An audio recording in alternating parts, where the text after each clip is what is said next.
Hello everyone, so hi, this is Saurabh Raina. इस video में हम रिवीजन करेंगे classification of elements and periodicity in properties chapter की, और मैं सारे टॉपिक कवर कराऊंगा अकॉर्डिंग टू एनसीईआरटी। सबसे पहले हम बात करेंगे डोबरनेयर ट्राइड की।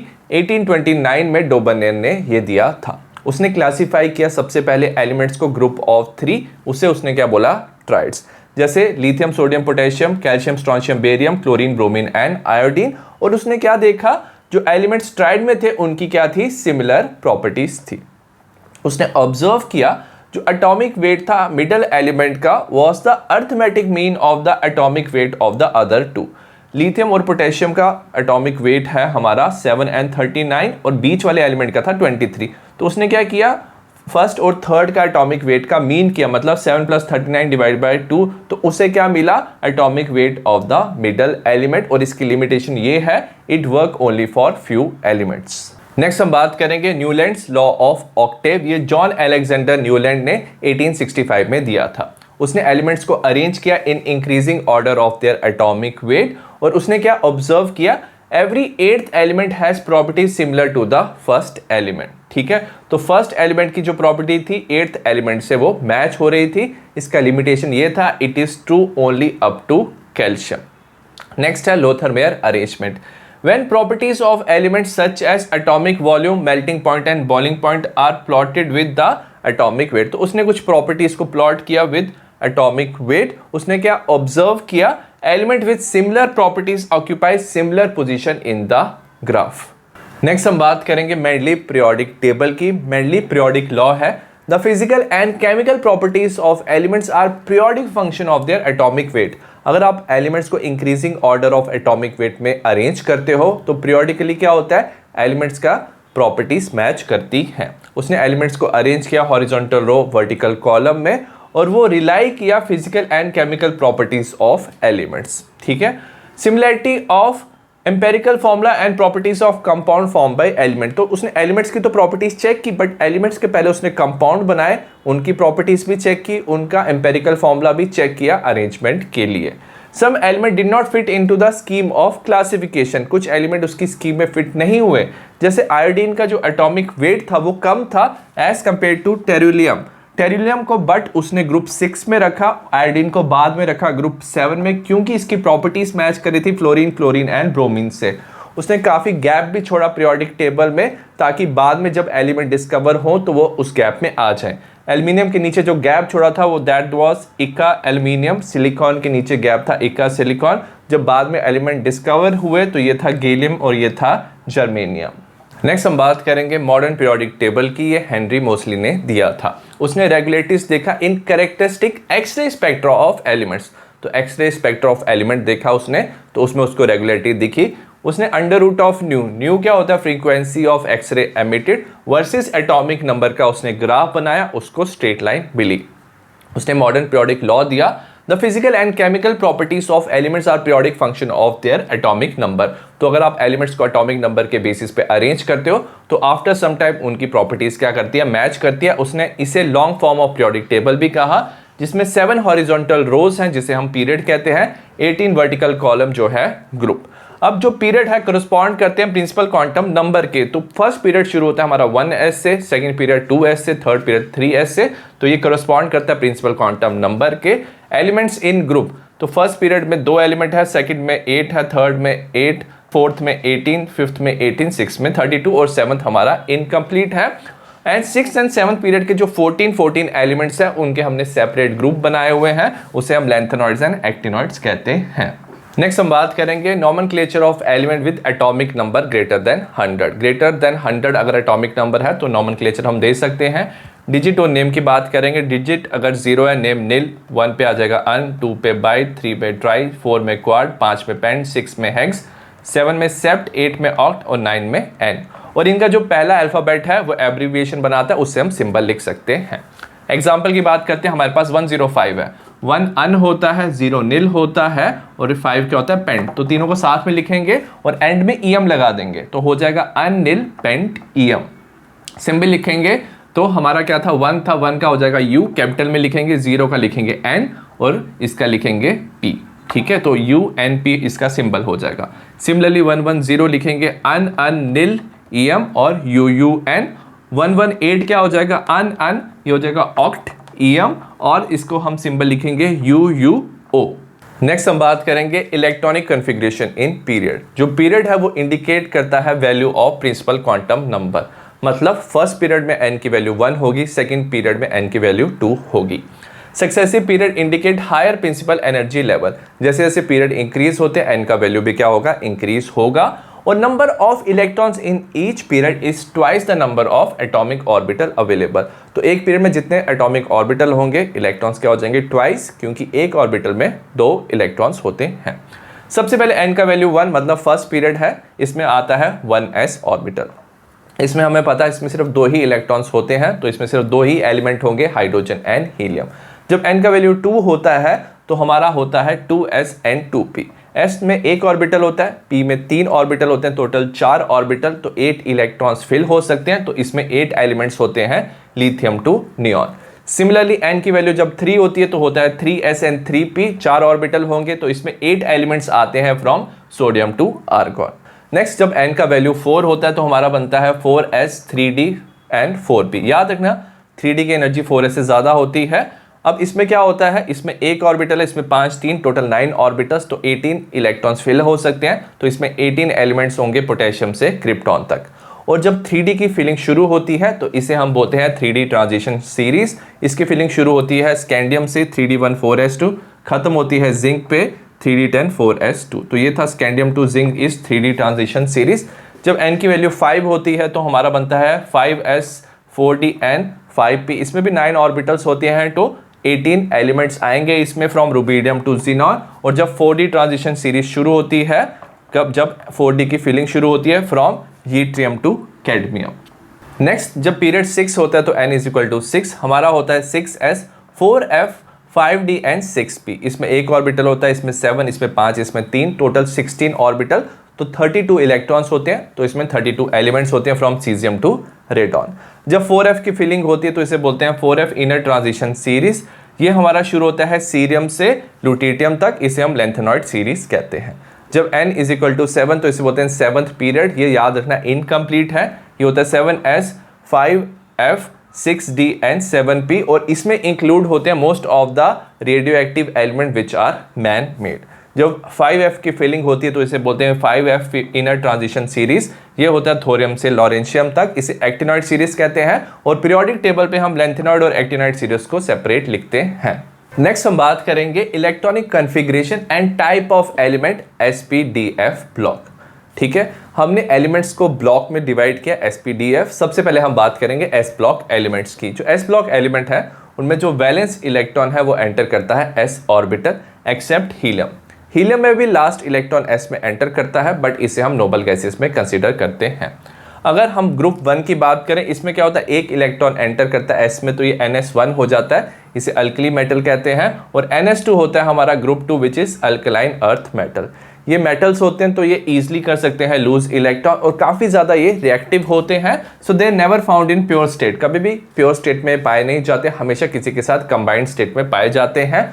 मोस्टली ये आयनिक कंपाउंड बनाते हैं except lithium and beryllium.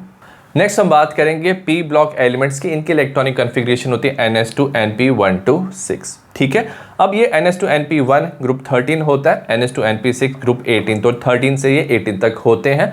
S और p ब्लॉक एलिमेंट्स को साथ में हम रिप्रेजेंटेटिव एलिमेंट्स और मेन ग्रुप एलिमेंट्स भी कहते हैं। जो ग्रुप 18 होता है वो होता है NS2Np6। इसमें क्या होता है, जो p ऑर्बिटल है वो फुली फिल्ड होता है, एज ए रिजल्ट काफ़ी स्टेबल होता है, तो इन्हें हम नोबल गैसेस कहते हैं। NS2Np4 होता है चाल्कोजेंस, NS2Np5 हैलोजेंस ग्रुप 16-17। ये इजिली इलेक्ट्रॉन एक्सेप्ट कर सकते हैं, इनके बहुत सारे एलिमेंट्स, तो ये नॉन मेटेलिक होते हैं। नेक्स्ट हम बात करेंगे द d ब्लॉक एलिमेंट्स। इसमें क्या होता है, filling of inner d orbital by electron. जो लास्ट इलेक्ट्रॉन है वो d ऑर्बिटल में जाता है। इनकी इलेक्ट्रॉनिक कॉन्फ़िगरेशन होती है n-1d1 to 10 NS0 to 2। इनमें ग्रुप होते हैं 3 to 12 और ये सारे मेटल्स होते हैं। इनके याद रखना कलर्ड आयंस होती है, वेरिएबल ऑक्सीडेशन स्टेट होती है और ये कैटलिस्ट की तरह काम करते हैं, एक्सेप्ट जिंक कैडमियम मरकरी। इनमें क्या होता है n-1d10 NS2। तो इनके जो D में क्या होता है, फुली फिल्ड होता है, इसमें 10 इलेक्ट्रॉन्स होते हैं, तो ये प्रॉपर्टीज नहीं शो करते हैं।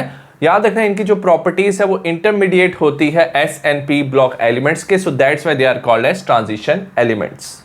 नेक्स्ट हम बात करेंगे द f ब्लॉक एलिमेंट्स। इनमें जो लास्ट इलेक्ट्रॉन एंटर होता है वो f ऑर्बिटल में होता है। इलेक्ट्रॉनिक कन्फिग्रेशन होती है n-2 f1 2 14 n-1 d0 to 1 ns2। याद रखना इनकी दो सीरीज होती है। सबसे पहले होता है लेंथेनॉइड सीरीज, जब हमारा क्या होता है 4f ऑर्बिटल फिल करता है सीरियम टू लुटिटियम, और दूसरा होता है एक्टिनॉइड सीरीज जब 5f ऑर्बिटल फिल करता है फ्रॉम थोरियम टू लॉरेंशियम। इन्हें हम इनर ट्रांजिशन एलिमेंट्स भी कहते हैं। याद रखना जो एक्टिनॉइड होता है ना वो रेडियो एक्टिव होता है, मैनमेड होता है, और ये सिर्फ लैब्स में नैनोग्राम्स क्वांटिटी में बनता है। और जो यूरेनियम के बाद एलिमेंट्स आते हैं उन्हें हम ट्रांस यूरेनियम एलिमेंट्स भी कहते हैं। नेक्स्ट हम बात करेंगे metal, non metal and metalloid की। हमने पीरियोडिक टेबल को डिवाइड किया था एसपीडीएफ ब्लॉक एलिमेंट्स में। जो मेटल होते हैं वो 78% होते हैं पीरियोडिक टेबल में, and they are present on left side of periodic table. Usually ये क्या होते हैं, सॉलिड होते हैं रूम टेम्परेचर में, एक्सेप्ट मर्क्यूरी। जो गैलियम एंड सीजियम है इनका लो मेल्टिंग पॉइंट होता है, गैलियम का 303 केल्विन, सीजियम का 302 केल्विन। इनका high melting and boiling point होता है और ये मेलिएबल एंड डक्टाइल होते हैं। वेयर जो नॉन मेटल्स हैं वो right side of periodic table में प्रेजेंट होते हैं। ये यूजुअली सॉलिड एंड गैस होते हैं रूम टेम्परेचर में, एक्सेप्ट ब्रोमीन, ये लिक्विड होता है, low melting and boiling point होता है, एक्सेप्ट बोरॉन एंड कार्बन, इन दोनों का मेल्टिंग बॉइलिंग पॉइंट ज़्यादा होता है, and they are poor conductor of heat and electricity except graphite. अब क्या होता है, मेटलॉइड क्या होता है, change from metallic to non metallic is not abrupt. Metal के सडनली बाद नॉन मेटल्स नहीं आते, जिगजैग लाइन होती है दोनों के बीच में, वो जिगजैग लाइन बनाते हैं metalloids like silicon, germanium, arsenic, antimony और टेरुलियम। इसमें क्या होता है, properties of metals and non metals दोनों होती है, तो इन्हें हम सेमी मेटल भी कहते हैं। नेक्स्ट हम बात करेंगे ट्रेंड्स इन फिजिकल प्रॉपर्टीज। सबसे पहले है atomic radius. The atom does not have sharp boundary. Atom में इलेक्ट्रॉन क्लाउड होता है तो उसकी कोई शार्प बाउंड्री नहीं होती, तो रेडियस पता करना डिफिकल्ट है। An estimate can be taken by measuring distance in combined state. हम एस्टिमेट लगा सकते हैं जो हम डिस्टेंस मेजर करेंगे उसका कंबाइंड स्टेट में। सबसे पहले आता है हमारा covalent radius, the distance between two atoms. दो सिमिलर एटम्स होने चाहिए when they are bounded together by single bond in a covalent molecule। Covalent molecule में सिंगल बॉन्ड होना चाहिए। पहले वो डिस्टेंस पता करेंगे, जैसे Cl2 में दो क्लोरीन के एटम है, इनके न्यूक्लियस का डिस्टेंस पता करेंगे, आ जाएगा 198 पिकोमीटर। इसका हाफ कर देंगे इसे तो हमें रेडियस मिल जाएगा 99 पिकोमीटर। और कोवलेंट रेडियस यूज होता है नॉन मेटल्स में। नेक्स्ट मेटेलिक रेडियस क्या होता है, half the internuclear distance separating metal core in metallic crystal. Metallic crystal में क्या होता है, मेटल के कोर होते हैं, तो ये क्या होता है आपस में अटैच होते हैं, जुड़े होते हैं, तो इनके न्यूक्लियस का डिस्टेंस ले लेंगे। जैसे कॉपर में आता है 256 पिकोमीटर, उसका हाफ डिस्टेंस कर लेंगे विच इज़ 128 पिकोमीटर। ये हमारा क्या हो जाता है मेटेलिक रेडियस ऑफ कॉपर, और ये मेटल्स के लिए यूज होता है। अब एटॉमिक रेडियस क्या होता है, जब हम कोवलेंट रेडियस और मेटेलिक रेडियस को कंबाइन देखते हैं तो ये हो जाता है हमारा एटॉमिक रेडियस, और इसको हम मेजर कर सकते हैं बाय एक्सरे और स्पेक्ट्रोस्कोपिक मेथड। नेक्स्ट हम बात करेंगे जो एटॉमिक साइज है अक्रॉस द पीरियड, याद रखना वो क्या होता है, डिक्रीज होता है, क्योंकि जो इलेक्ट्रॉन जाते हैं ना सेम वैलेंस शेल में जाते हैं, overall effective nuclear charge nuclear stronger होता है और साइज डिक्रीज होता है across the period. Down the group याद रखना शेल्स इंक्रीज होती है, एन की वैल्यू इंक्रीज होती है which is principal quantum number, और जो वैलेंस इलेक्ट्रॉन्स हैं वो न्यूक्लियस से ज़्यादा दूर जाते हैं। जो इनर शेल के इलेक्ट्रॉन है ना वो शील्ड करते हैं आउटर शेल के इलेक्ट्रॉन को फ्रॉम न्यूक्लियस, उनको रिपल्शन करते हैं इनर शेल के electron. As a result down the group size increase होता है। नोबल गैसेस मोनो एटॉमिक होती है, नॉन बॉन्डेड फॉर्म में कोई बॉन्ड नहीं बनाते, तो इनके केस में हम कोवलेंट रेडियस नहीं यूज़ करते, हम वेंडर वॉल रेडियस यूज़ करते हैं, और वेंडर वॉल रेडियस में हम वैलेंस शेल को भी इंक्लूड करते हैं। नेक्स्ट हम बात करेंगे आयनिक रेडियस की। It can be estimated by measuring the distance between cation and anion in ionic crystal. Ionic crystal में कैटायन और एनायन के डिस्टेंस से हम आयनिक रेडियस पता कर सकते हैं।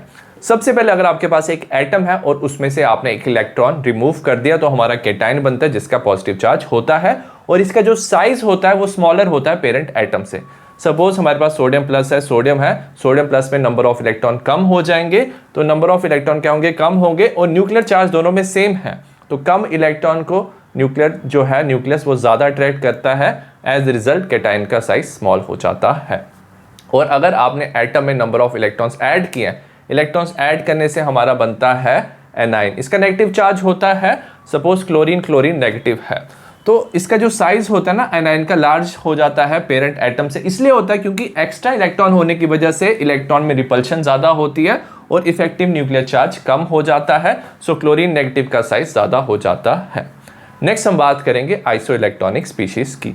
ये कुछ ऐसे एटम्स और आयंस हैं जिनका क्या है, सेम नंबर ऑफ इलेक्ट्रॉन्स हैं, जैसे O2 negative, F negative, Na+ and Mg2+। इन सब के 10 इलेक्ट्रॉन्स प्रेजेंट होते हैं, बट इनका न्यूक्लियर चार्ज डिफरेंट है। तो जिसका ग्रेटर न्यूक्लियर चार्ज होता है उसमें ज्यादा अट्रैक्शन होगी, नंबर ऑफ इलेक्ट्रॉन्स तो सेम है और साइज उसका स्मॉल हो जाएगा।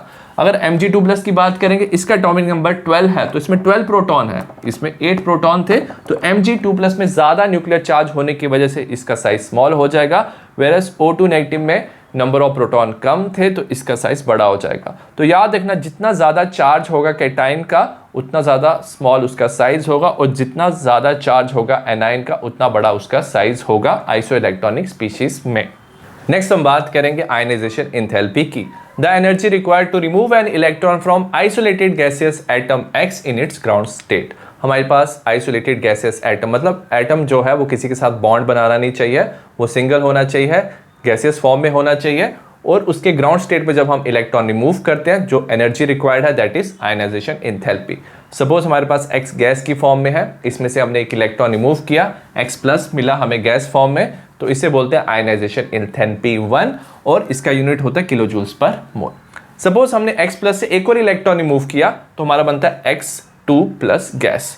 तो अगर आपने एक और इलेक्ट्रॉन रिमूव किया ना तो वो हो जाती है आयनाइजेशन एंथैल्पी 2, और हमेशा आयनाइजेशन एंथैल्पी 2 आयनाइजेशन एंथैल्पी 1 से ज्यादा होता है। ये इसलिए होता है because it is more difficult to remove electron from positive charge ion. यहाँ पे तो हम न्यूट्रल कहाँ एटम से रिमूव कर रहे थे, बट यहाँ पे पॉजिटिव चार्ज आयन है। पॉजिटिव चार्ज होने की वजह से हमें पता है स्मॉल साइज होता है, न्यूक्लियर चार्ज ज्यादा होता है, so it becomes difficult to remove electron from positive charge ion as compare to neutral atom. हमेशा ये पॉजिटिव होता है, मतलब ये एंडोथर्मिक प्रोसेस होती है। और आयनाइजेशन एंथैल्पी मैक्सिमम होता है नोबल गैसेस का क्योंकि ये काफी ज्यादा स्टेबल होते हैं, बट मिनिमम होता है अल्कली मेटल्स का क्योंकि इसमें से एक इलेक्ट्रॉन रिमूव करके स्टेबल होते हैं, तो इजीली ये एक इलेक्ट्रॉन रिमूव करते हैं, इनकी वैल्यू मिनिमम होती है and they are highly reactive. Next हम बात करेंगे आयनाइजेशन एंथैल्पी और जो एटॉमिक रेडियस है वो क्लोजली रिलेटेड है।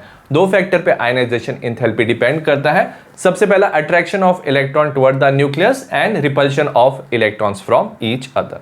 नेक्स्ट शील्डिंग इफेक्ट क्या होता है, जो वैलेंस शेल इलेक्ट्रॉन है वो एक्सपीरियंस करते हैं less attractive force toward the nucleus. Valence shell मतलब लास्ट शेल के electrons due to repulsion between inner shell electron and valence electron. जो इनर शेल इलेक्ट्रॉन है ना वो आउटर इलेक्ट्रॉन को न्यूक्लियस से प्रोटेक्ट करते हैं। वो क्या करते हैं, इनर इलेक्ट्रॉन आउटर इलेक्ट्रॉन्स को रिपेल करते हैं, तो ओवरऑल इफेक्टिव न्यूक्लियर चार्ज ये डिक्रीज करता है। अक्रॉस द पीरियड में याद रखना शेल सेम रहते हैं, तो इलेक्ट्रॉन जब भी एंटर करता है तो ओवरऑल क्या होता है, न्यूक्लियर चार्ज इंक्रीज होता है across the period, size decrease होता है एटम का, इलेक्ट्रॉन को रिमूव करना डिफिकल्ट होता है, आयनाइजेशन एंथैल्पी इंक्रीज होती है। डाउन द ग्रुप हमें पता है नंबर ऑफ शेल्स इंक्रीज होते हैं, तो जो इलेक्ट्रॉन है move away from the nucleus, size increase हो रहा है, ओवरऑल जो शील्डिंग इफेक्ट है न्यूक्लियर चार्ज से वो ज्यादा हो जाता है, इलेक्ट्रॉन को रिमूव करना ईजी होता है, तो आयनाइजेशन एंथैल्पी डिक्रीज होती है। नेक्स्ट हम बात करेंगे एक्सेप्शन की। जो बोरॉन है इसका आयनाइजेशन एंथैल्पी कम होता है बेरिलियम से। बोरॉन का एटॉमिक नंबर 5 है, बेरिलियम का 4 है। बोरॉन का न्यूक्लियर चार्ज ज्यादा है बट स्टिल बोरॉन का आयनाइजेशन एंथैल्पी कम होता है। ये इसलिए होता है क्योंकि जब सेम क्वांटम नंबर है तो s इलेक्ट्रॉन ज्यादा अट्रैक्ट होते हैं न्यूक्लियस से as compare to p electron, क्योंकि जो s ऑर्बिटल है न्यूक्लियस के नियर होता है। बोरॉन की बात करेंगे, हमारा है 1s2 2s2 2p1।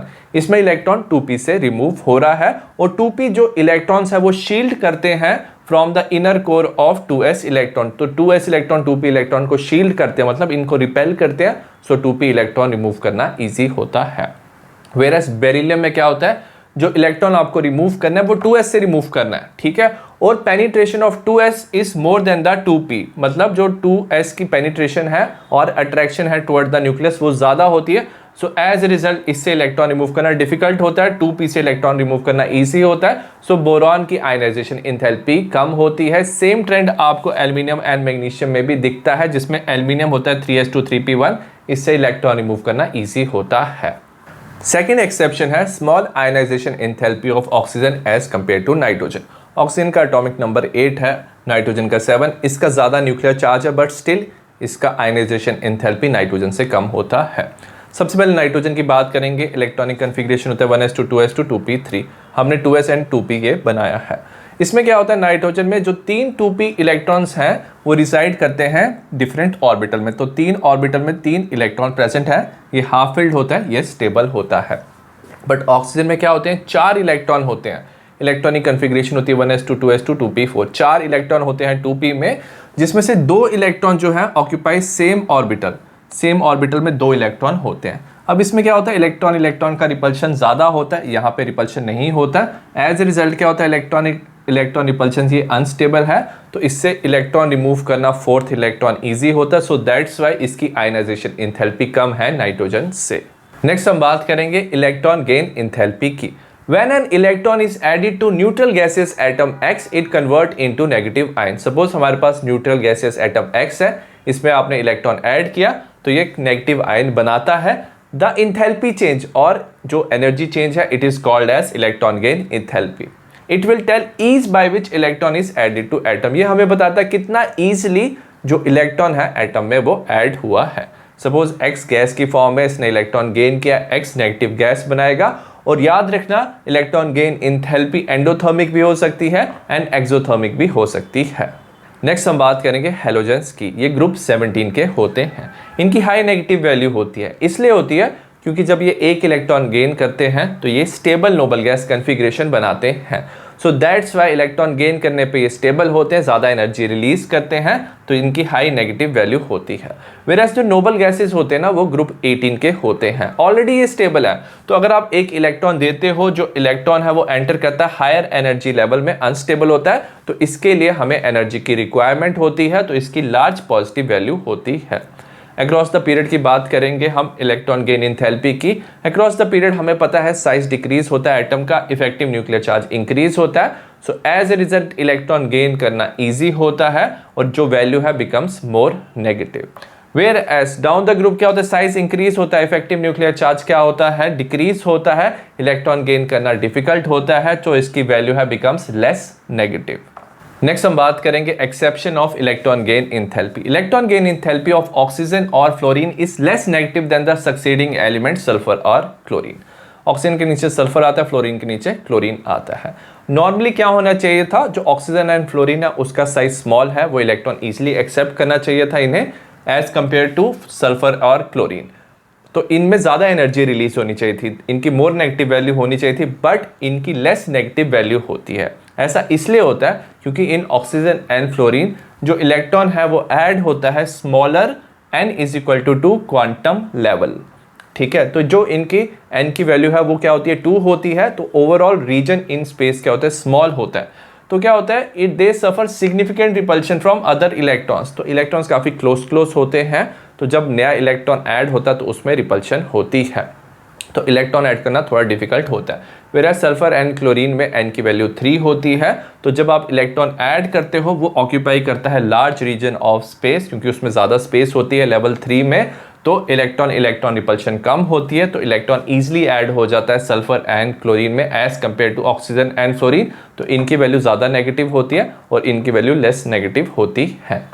नेक्स्ट हम बात करेंगे इलेक्ट्रोनेगेटिविटी की। It is the tendency of an atom to attract the shared pair of electron toward itself in a covalent bond. तो एक कोवलेंट बॉन्ड में एक एटम क्या कर सकता है, जो शेयर्ड इलेक्ट्रॉन है उसको अपनी तरफ खींचता है, इसे हम इलेक्ट्रोनेगेटिविटी कहते हैं।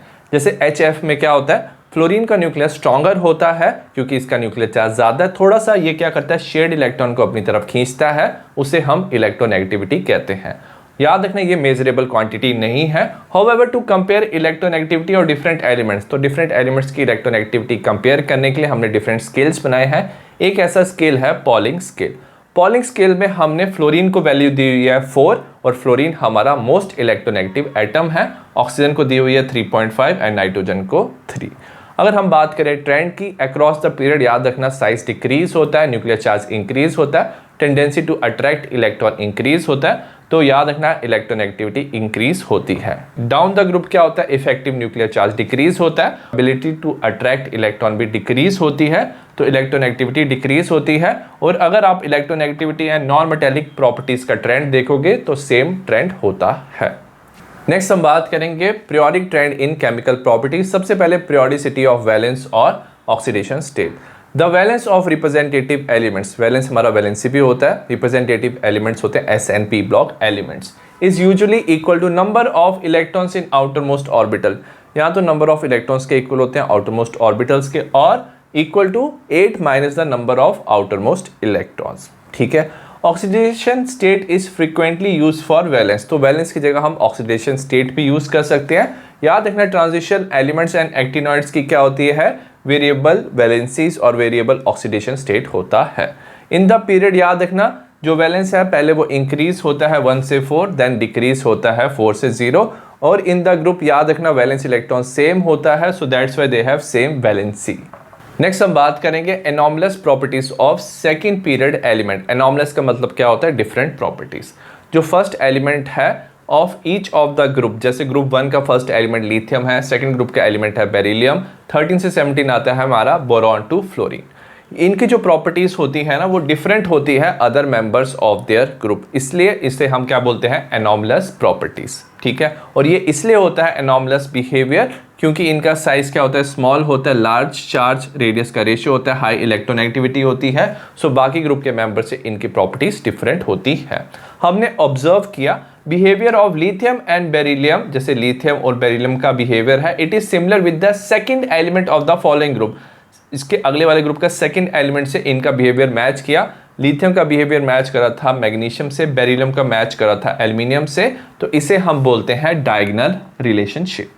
नेक्स्ट हम बात करेंगे periodic trends and chemical reactivity. जो केमिकल रिएक्टिविटी होती है वो हाई होती है to extreme of periodic table and lowest in the centre. To extreme मतलब एक्सट्रीम लेफ्ट में आता है हमारा अल्कली मेटल, इनकी एबिलिटी होती है टू लूज इलेक्ट्रॉन, राइट में आता है हमारा halogen, tendency to gain electron, दोनों काफ़ी ज़्यादा हाईली रिएक्टिव होते हैं। पीरियड की बात करेंगे अक्रॉस द पीरियड, याद रखना मेटेलिक कैरेक्टर डिक्रीज होता है क्योंकि साइज डिक्रीज हो रहा है, न्यूक्लियर चार्ज डिक्रीज हो रहा है, ability to lose electron decrease होती है। Whereas non metallic character increase होता है क्योंकि न्यूक्लियर चार्ज इंक्रीज होने से ability to attract electron increase होता है। वेरस डाउन द ग्रुप याद रखना मेटेलिक कैरेक्टर इंक्रीज होता है क्योंकि साइज इंक्रीज होने से इलेक्ट्रॉन लूज करना ईजी होता है, whereas non metallic character decrease होता है। अब याद रखना जो एलिमेंट एक्सट्रीम में रहते हैं जैसे एल्कली मेटल एंड हैलोजन्स दोनों ऑक्सीजन से कंबाइन कर सकते हैं। अगर एक्सट्रीम लेफ्ट वाले कंबाइन करते हैं तो हमारे बेसिक्स ऑक्साइड बनते हैं जैसे Na2O, और एक्सट्रीम राइट वाले बनाते हैं एसिटिक ऑक्साइड लाइक Cl2O7, और मिडल के एलिमेंट्स क्या बना सकते हैं हमारे amphoteric oxides like Al2O3 As2O3, मतलब ये एसिड बेस दोनों से कंबाइन कर सकते हैं, और they can form neutral oxide like CONO और N2O। आई होप आपको क्लासिफिकेशन ऑफ एलिमेंट चैप्टर समझ आया हो। सिमिलर वीडियोस आपको बाकी चैप्टर्स के मिल जाएंगे, डिस्क्रिप्शन में लिंक मिल जाएगा। तो सी यू एंड बाय।